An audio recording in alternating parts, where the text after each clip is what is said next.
Assalamualaikum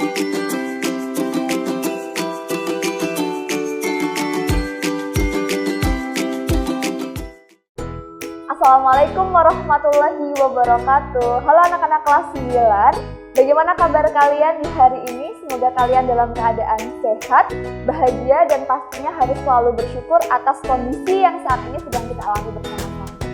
Nah, pada mata pelajaran Bahasa Indonesia kali ini, Bu Sekar akan kembali menemani kalian untuk belajar materi Bahasa Indonesia. Untuk pertemuan kali ini kita akan belajar tentang teks pidato persuasif. Bu Sekar yakin nih, untuk pidato itu adalah hal yang tidak asing untuk kalian. Kalian Bu Sekar yakin sudah pernah mendengar atau bahkan sudah pernah melakukan pidato ataupun sudah pernah menyaksikan orang berpidato. Apa sih sebenarnya pidato itu dan apa sih pidato persuasif itu? Kita akan belajar kali ini. Kita akan belajar 4 hal di sini.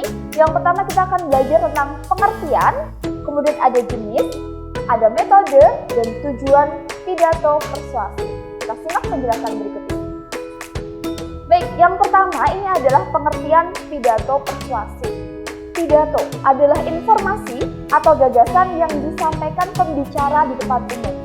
Jadi, pidato adalah bentuk informasi ataupun gagasan yang orang lain atau pembicara itu sampaikan di depan umum.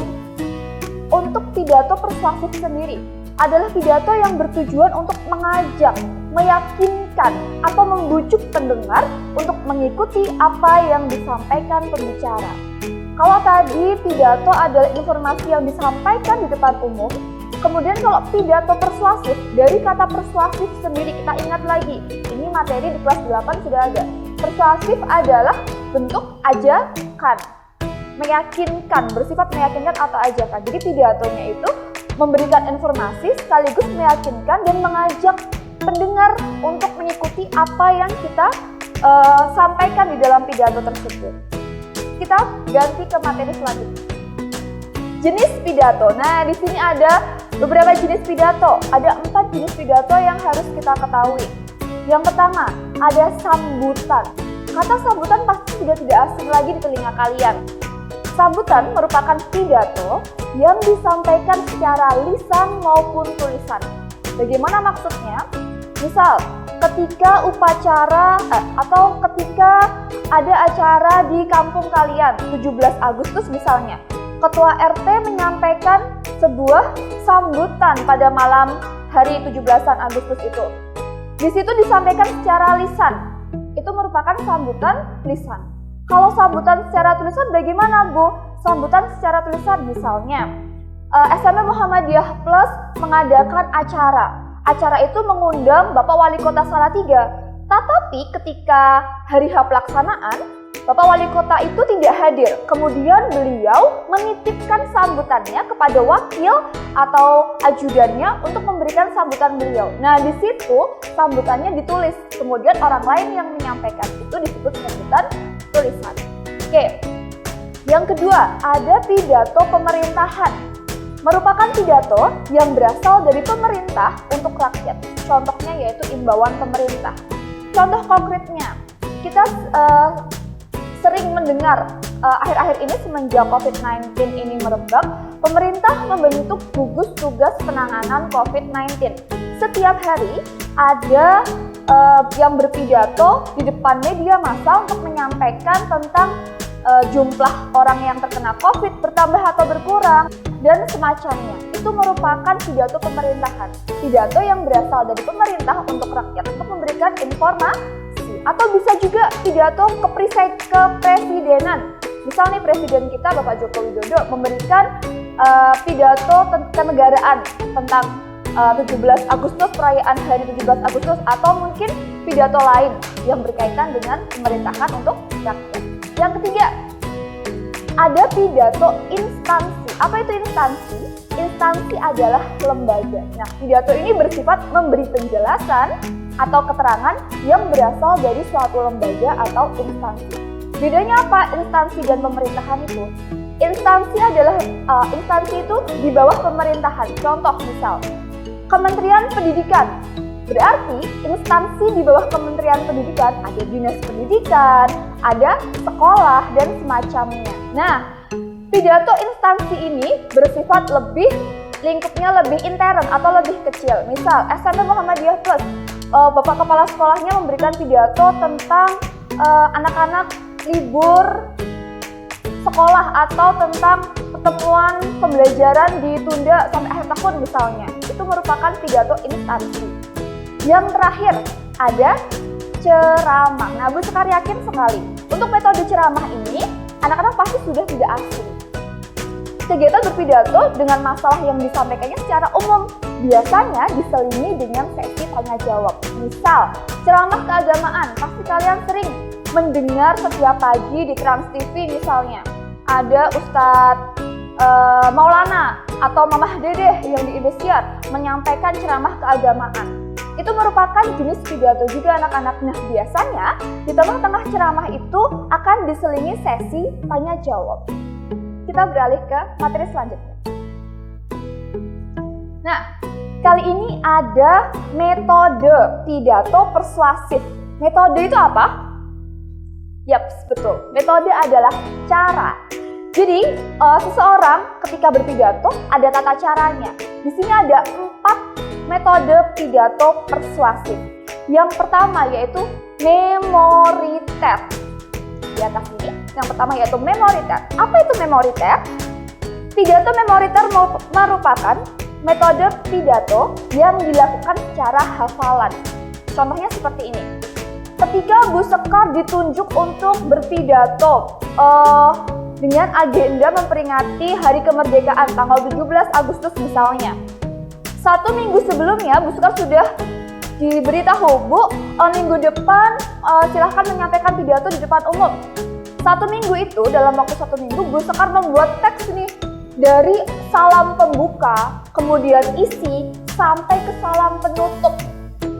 Teks itu Bu Sekar hafalkan, kemudian ketika Bu Sekar diminta untuk berpidato di depan panggung atau di depan pendengar, Bu Sekar sudah hafal. Itu namanya metode pidato persuasif dengan cara memoriter atau hafalan. Baik, yang kedua, di sebelah sini ada manuskrip. Pidato manuskrip merupakan metode pidato dengan membaca naskah. Bedanya kalau tadi memoriter, Bu Sekar menulis naskah lengkap dari awal, dari salam pembuka sampai isi, kemudian salam penutup. Kemudian Bu Sekar hafalkan, ketika Bu Sekar berpidato, Bu Sekar sudah hafal, tidak perlu menggunakan naskah.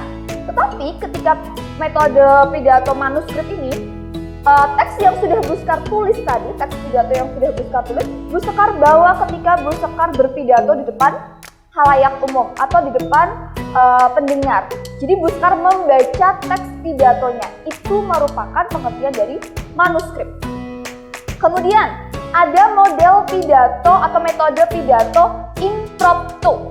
Nah, pidato ini bersifat pidato dadakan, tanpa persiapan apapun. Misal dalam suatu acara, Bu Sekar di situ hadir sebagai peserta, tetapi tiba-tiba Bu Sekar diminta untuk berpidato di depan umum. Silahkan Bu Sekar mengisi pidato atau mengisi sambutan. Itu merupakan pidato impromptu, bersifat dadakan, tanpa persiapan apapun. Dan yang terakhir ada pidato extemporan. Pidato extemporan merupakan metode pidato dengan membawa catatan kecil. Berbeda ya, kalau tadi memoriter kita menulis teks dulu, kemudian kita harus menghafalkannya. Kemudian kalau manuskrip kita menulis teks, kemudian kita membacanya, membawa teksnya. Nah, kalau yang extemporan itu kita membuat gagasan pokoknya atau garis besar. Kira-kira apa yang ingin kita sampaikan? Jadi kita di atas panggung atau di depan halayak kita tetap membawa kertas, tapi tidak berisi teks secara penuh anak-anak, hanya garis besarnya saja. Oh, yang pertama aku akan sampaikan misalnya salam, tulis aja salam. Kemudian yang kedua akan menyampaikan tentang anak-anak libur, berarti garis besarnya ditulis anak-anak libur. Nanti kalimat pengembangannya kita improvisasi sendiri atau kita buat sendiri. Begitu. Bu Sekar harap kalian paham dan mengerti penjelasan tentang metode pidato persuasif. Kita ganti ke slide selanjutnya. Nah, ada 4. Sekarang kita ke tujuan pidato persuasif. Di sini ada 4. Yang pertama, menyampaikan informasi kepada pendengar. Jelas. Tadi pengertian dari pidato adalah memberikan informasi.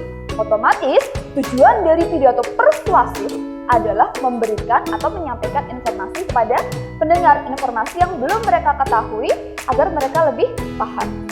Kemudian yang kedua, meyakinkan pendengar. Tujuan dari pidato persuasif selain memberikan informasi, ada kata persuasif di situ, berarti bersifat ajakan. Suatu ajakan harus bisa meyakinkan pendengarnya agar apa? Agar pendengar dapat mengikuti apa yang disampaikan oleh si pembicara tadi. Kemudian yang ketiga ada menghibur pendengar.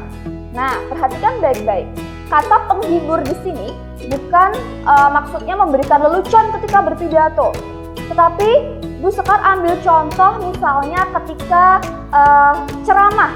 Ceramah tadi kita ingat bahwa ceramah masuk ke dalam jenis pidato. Jadi misal nih ada ustadz atau ustadzah sedang memberikan ceramah. Ternyata isi ceramahnya itu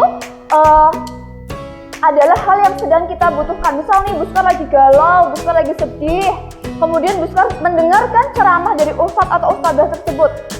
Dengan Bu Sekar mendengarkan ceramah itu, hati Bu Sekar menjadi tenang, jadi terhibur. Nah, itu masuk ke dalam tujuan pidato persuasif. Yang terakhir adalah memberikan kesan dan menggerakkan pendengar. Maksudnya bagaimana, Bu? Kita lihat di poin kedua tadi, meyakinkan pendengar. Ketika pidato persuasif itu, pidato yang tadi bersifat ajakan sudah bisa meyakinkan pendengar, otomatis pidato itu akan memberikan kesan tersendiri. Kalau sudah memberikan kesan bisa meyakinkan, nah sudah barang tentu pendengar tadi dapat tergerak untuk mengikuti apa yang disampaikan oleh si pembicara. Begitu anak-anak, tujuan dari pidato persuasif ada 4. Yang pertama menyampaikan informasi kepada pendengar, yang kedua meyakinkan pendengar, yang ketiga menghibur pendengar, dan yang keempat memberikan kesan dan menggerakkan pendengar. Nah, selesai sudah penjelasan bahasa Indonesia tentang teks pidato persuasif kali ini. Terima kasih atas perhatian kalian, semoga bermanfaat.